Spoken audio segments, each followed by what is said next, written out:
Hello, beautiful, and welcome to the Finding Fertility podcast.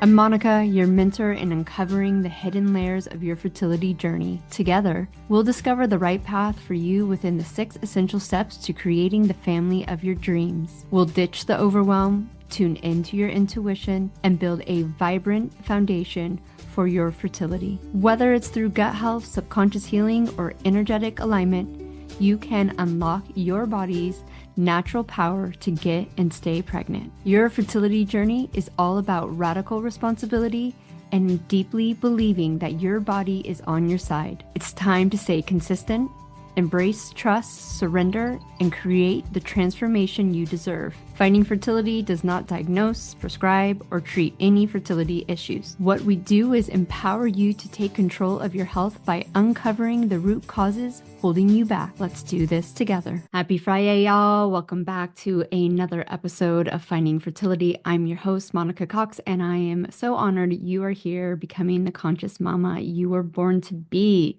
I hope you enjoyed the 2 episodes with my mentor, Tally Miller. If you haven't listened to them, I highly recommend you go back and listen to them. She has definitely altered a lot in my life for the better and just making me or helping me, supporting me to become a better coach for you guys. Today, we are jumping back into Mabel, Monica, and Monique. I'm super excited for this episode.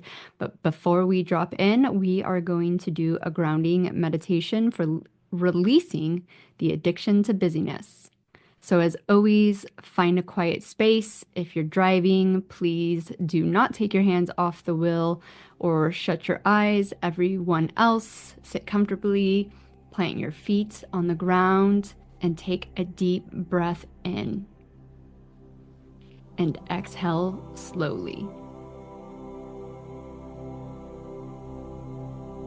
Either closing your eyes or getting still where you are, take 3 more slow, deep breaths. With each inhale, invite in calm, and with each exhale, let go of the tension that comes from feeling like you must do something.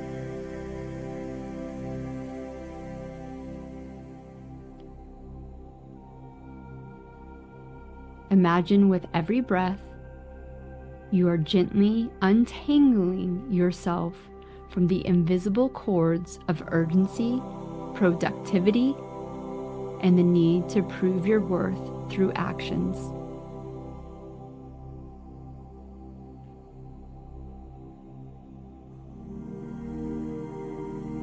Bringing your awareness to your body, feel the weight of your body connecting with the surface behind you. Notice the sensation of your feet, releasing and anchoring your grounding cord or roots like an old wise tree into the core of Mother Earth. Imagine that golden light traveling from deep, from within the earth, all the way up to your feet, throughout your whole body, grounding you in stillness. With each breath, feel yourself becoming more steady, more centered, and more present. While that energy is flowing up, envision a figure 8 flowing back and forth between your left and right brain, again and again and again. If you know what a whole brain position looks like, as well with your hands and legs, jump into that. Don't overthink it. Left over right, right over left. Continue that figure 8 in your brain to get in a whole brain state to help with the subconscious reprogramming. Now picture yourself standing in the middle of a vast open field. There's no clocks, there's no deadlines, no expectations, just you and the expansive sky above. A gentle breeze moves through, whispering, "You are allowed to slow down. You are enough, even when you are still. You are worthy of rest." As you breathe in, let these words sink into your cells. As you exhale, release the grip of overdoing, feeling the tightness of busyness dissolving. Place one hand over your heart and the other on your belly, feeling the natural rhythm of your breath. Steady, unforced, alive. Ask yourself, if I didn't have to prove my worth through busyness, how would I feel?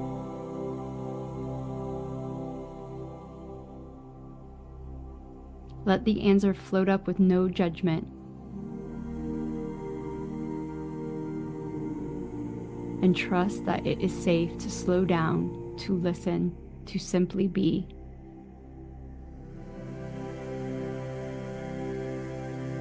Now visualize that soft golden light coming up from Mother Earth, lightly wrapping around you like a cocoon, calm, warm, and reassuring. This light will stay with you as you move through your day, reminding you that presence is more powerful than busyness. Take one last deep breath in, hold it for a moment at the top, and then sigh it out. Wiggle your fingers and your toes, slowly bring yourself back to the present. And if you shut your eyes, reopen them and say out loud, I am at peace in the present moment. I release the need to rush. My worth is not measured by my productivity. Okay, so we are going to dive into the land of being addicted to busyness. Most of us are probably unaware that there's actually a real thing about being addicted to busyness, but you're probably very aware that you are always, or at least feeling like you always have to be doing, have to be going, have to be researching. And if you're not, then you're not doing enough. So let's be real. If you've been in this fertility journey, you have probably had a spreadsheet for everything: ovulation tracking, supplements, base body temperature, your doctor's latest try this next plan. You might even have a things I haven't tried yet list. And I get it, I've been there. But let me ask you, what happens when you stop? What happens if you stop fixing and start feeling? Now, this can be heavy. If you just got like a really big body, like, what? I get it. I know it's a big gulp moment. But for a lot of us, that's exactly what we need to do for our bodies and what we're going to be diving into today. Because busyness isn't always about progress. Sometimes it's just a fancy disguise for avoidance. And we're gonna mix it up today, have a little bit of fun because I know you guys are already bracing yourself. So I'm gonna do a really fun Monica Monique moment here, talking about Mabel's journey. If you haven't discovered the kind of stories that I'm writing, either over on Substack or the blog, they're down in the show notes. I highly recommend them. I'm trying a new approach to really allowing this information to settle into your brains. Because I know you have read the books, you've heard me talk about it, you've heard other people talk about it, but it's just not sinking in. Everyone, almost everyone that comes my way, either in the group coachings, one-to-one, or questions on the internet, it is very clear that you have the knowledge, but you're not taking the action. And whether that be the subconscious action, the energetic side, or actually the physical side too, because I think a lot of people out there are teaching it as kind of one or the other, but really it's both. It's not either or. So let's dive into some insights. Busyness is a distraction, not a badge of honor. Now, Monica would say Mabel is addicted to doing because it makes her feel in control. If she just tweaks her diet a little more or researches just one more study, then maybe she'll finally get pregnant. But here's the sneaky part. She's not just searching for answers. She's searching for certainty. And when you're in the fertility issues world, certainty feels like the only safe place to land. Except it's an illusion. No amount of busyness can guarantee an outcome. It just keeps your mind too occupied to realize how exhausted you are. Monique would say, so let me get this straight. Mabel's out here treating overwhelm like a flex. Look at me. I'm so dedicated to my fertility journey that I don't even have time to breathe. Girl, that is not a flex. That's a cry for help in disguise, and you don't get extra credit for running yourself into the ground. I know that a lot of us have been taught to go, go, go, do, do, do, and it's worked. It's worked for us, right? We have achieved what we mostly have wanted to achieve, whether that be in our career, our house, our friends, whatever it is, sports, especially in college, in school. But here's the thing, that busyness, that overdoing is one of the biggest contributors to fertility issues because you're destroying your adrenals. You have high cortisol levels. Your body is just in fight or flight all the time. And then you have those subconscious patternings that in the story, you'll see Mabel uncovers for herself that you just never would have even linked to your fertility issues. And, the big thing is most people's fertility issues have like almost nothing to do with fertility. Like fertility issues only it's like they compound, right? So you're running your old patterns, and then because you're running your old patterns, you have failed IVFs, you have miscarriages, you have all this doubt and this you don't have self-belief in your body anymore. But those aren't new patterns. They're just like reworked patterns because you basically pattern the same way that you have for the last few decades. So it's really important to start being radically self-honest and being aware of like, okay, yeah, I'm doing all the things, but let's get real. Is it working? And for a lot of us, if you're here and you've been here for a while, the hard reality is no, it's not working. And a lot of people will still go and they'll still push and there's no judgment. But I can like almost say with like 100% like probability that yeah, of course you can see success when you're stressed out. Remember the crackhead on the street, God bless her soul, or the top CEO. I just got an email of this woman's like manager who's like promoting her. She has this new company, this new IVF company, and she was named, Forbes CEO, blah, blah, blah, blah, blah, and has 3 IVF babies. And I'm like, good for her. That's awesome. But, harsh reality, I can tell you why you needed IVF.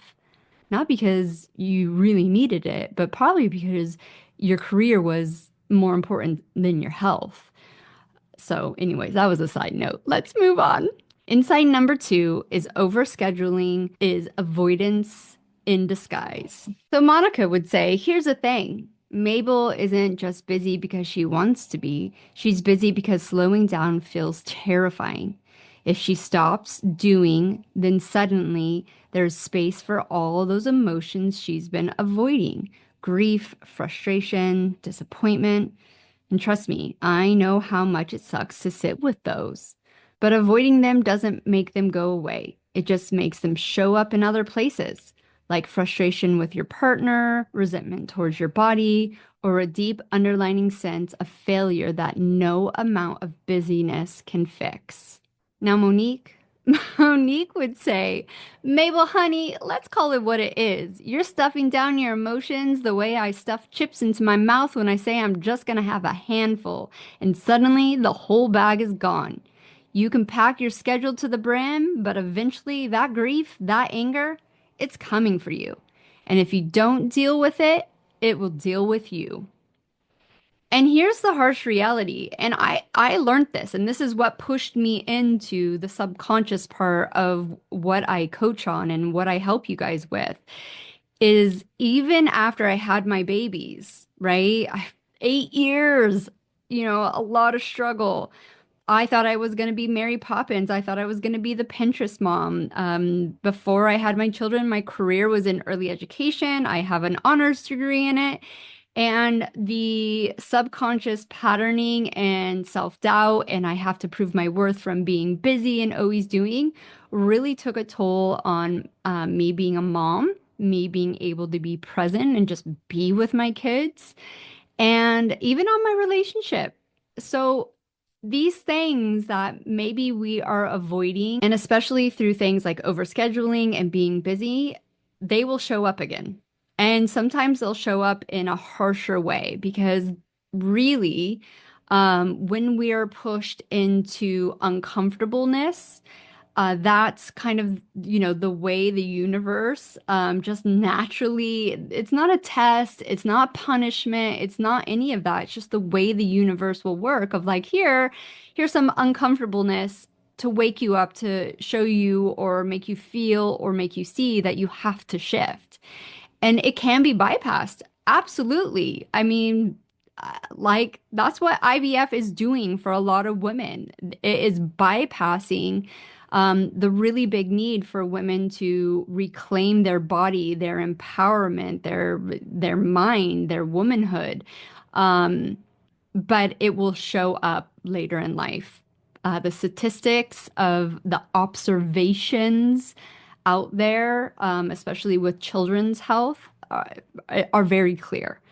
And I was lucky. I mean, I know it sounds really awful, but I was lucky that I was so sick that I was forced to radically change my physical health. And it took so long that then I had to like go into mindset and mental health because like, you need to have some mindset after like 5, 6 years of never seeing a positive pregnancy test and failed IVFs and miscarriages and stuff. So, you always get what you need to create that dramatic shift. So if you're in the thick of it and you've been years into it, you have to look at it as, or you can, or I suggest you look at it this way because it makes the journey so much easier that it's giving you time to clean up more. Because trust me, year 4, year 5, I was like, WTF, what more do I have to do? But with hindsight, I was like, oh, I get it.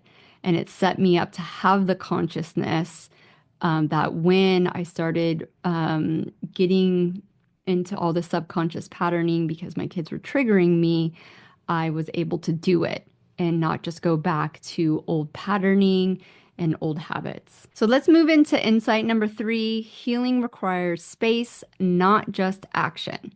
So here's Monica. The truth is, the magic doesn't happen in the doing, it happens in the being. And I know that's a tough pill to swallow because we've all been taught that effort equals results.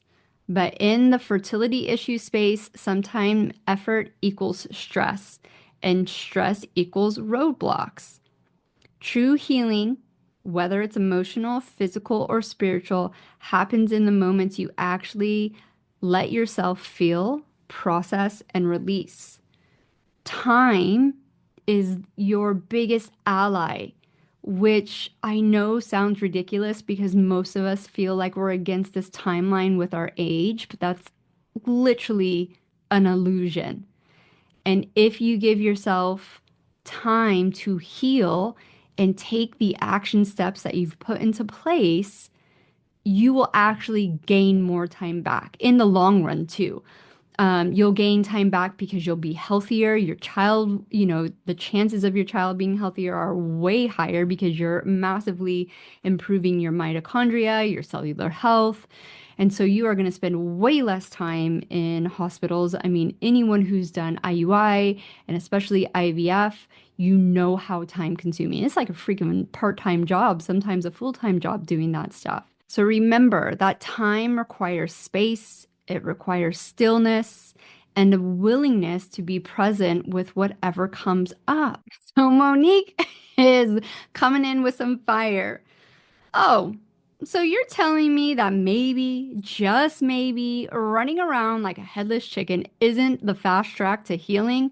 Wow, groundbreaking. Look, I love a good to-do list as much as the next type A control freak.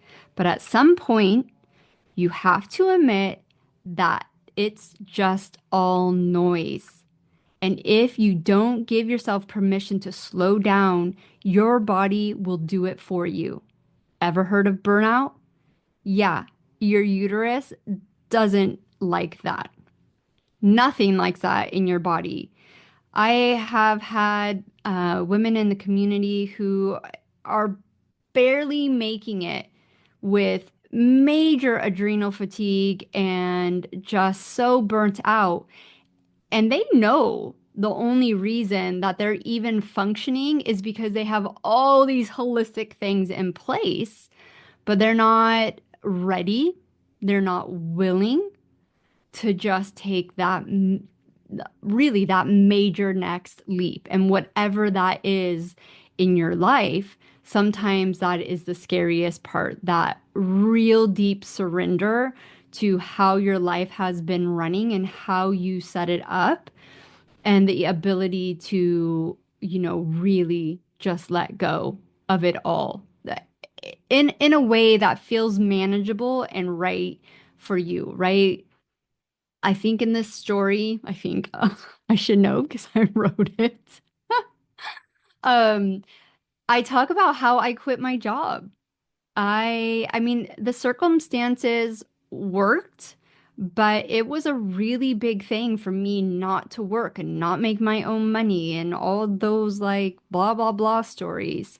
But it was a time where my husband was transitioning locations with the Royal Air Force. We sold our house and we moved into military housing and we just lived on one salary. That was going to be it. And not that that was the main factor of me getting and staying pregnant with our IVF baby, because that's what happened. But it was a huge, huge stress relief off of me. So all of the amazing stuff that I was already doing just had time to have that coherence. Like I was just able to put it all together for that time frame and just heavily focus on that. And I know that seems like so dramatic, and trust me, people judged us like massively for it. But that was just what we needed to do. That's what I needed to do to just have the ability that, and I know you guys have heard me say this before, but have the ability to look back at my journey and say, I did everything. If it didn't work out, I wasn't going to have any what ifs. What if I would have just quit my job? What if I just would have done this? Or, fill in the blank. And that was the most important thing for me at that time because I still couldn't, there was no guarantees. I had no guarantees that the IVF was going to work, that the immune protocols were going to work. And hell, I definitely did not even believe that I was going to get pregnant naturally. Sometimes you do have to take those leaps if they feel right for you, if you kind of just know, like in your heart that's what you need right now, but everything around you, all the physical things in life are saying, no, you can't do that. That's where the deep surrender and, the deep trust in where you're being guided, it's going to work out and you'll make it work out. And if you already have a supportive partner, right? If you don't have a supportive partner, that's like a different conversation. But if you have a supportive partner, then you'll work it out. I promise you. Promise you. Okay, so you guys have a little bit of homework today. I'm going to give you 3 questions that I want you to journal about and really start exploring if you have this addiction to busyness, and what you can do to start really squashing it. So the first question is, if I stop being busy, what will I have to face that I've been avoiding? Okay.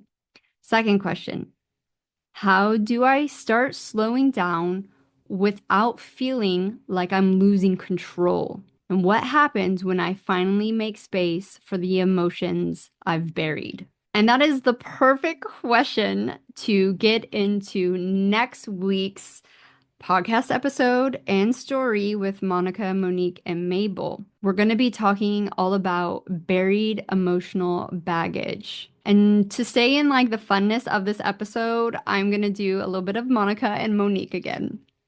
So Monica, she says, so let's say Mabel actually stops for a second. No endless Googling, no obsessing over every little symptom. She just sits with herself. And guess what shows up? Oh, yeah. All those emotions she's been dodging. The grief, the anger, the disappointment, the failed expectations. Because busyness was never the problem. It was just the cover up. So next week, we're going to talk about what happens when you finally stop avoiding and start acknowledging those feelings. Monique, spoiler alert, it's messy, but so is life. And if you think stuffing your emotions down is a long-term strategy, let me tell you, repressed feelings don't stay repressed. They just get passive aggressive. Like, oh, you don't want to feel grief? Cool. I'll just manifest as random resentment towards your partner for breathing too loudly. So next week, we're unpacking all that emotional baggage you've been holding around like an overstuffed carry-on. So buckle up. Okay, guys, if today's episode has hit home, obviously you have the 3 questions to journal about, but I also want you to recognize your own addiction to busyness, and I have a little bit of a challenge for you. Today, take 5 minutes, just 5 minutes, to sit in silence. You don't have to have your eyes closed or do a meditation or anything, but no distractions, no iPhone, no music, no book, and no to-do list, just you. And I want you to notice what comes up. And I want you to be honest. Is it uncomfortable? And if it is, that is more than okay. That is perfect. That's called radical responsibility. That's called checking and noticing your default energy. Because remember, it's your default energy that is running the show, not your yoga that you do, not your meditation that you do. It is what you are running 80 to 90% of the time. And remember, the first step to healing isn't doing more. It's about willingness to feel more. So next week, we're going to dive deeper into it. So really looking forward to it. And until then, have a beautiful week. Thank you once again for tuning in and becoming the conscious mama you were born to be. Remember, I wasn't some magical unicorn who stumbled into fertility success. I stayed consistent, I put in the work, and I made it happen. And guess what? You can too. By discovering the right path for you in the 6 essential steps, including diet, rest and recovery, energetics, awareness, mindset, and surrender, you can create the family of your dreams. I know you've already downloaded the amazing free guide, but if you're ready to really truly step into real action, make sure you either grab the 6 steps to boost your embryos or look into Fertile Body for physical support, Fertile Mind for mindset and energetics. And if you want it all, that's where Dreams, the online course, comes in. Make sure for personal guidance, you can join a community session or book a one-to-one private call. And remember this, transformation happens when you stay committed to yourself. Trust your body, follow your intuition, make it possible. Oh, and if you're still here and you love this podcast, please take some time to leave us a review. It's like literally the only way other people can find this podcast. So help a sister out.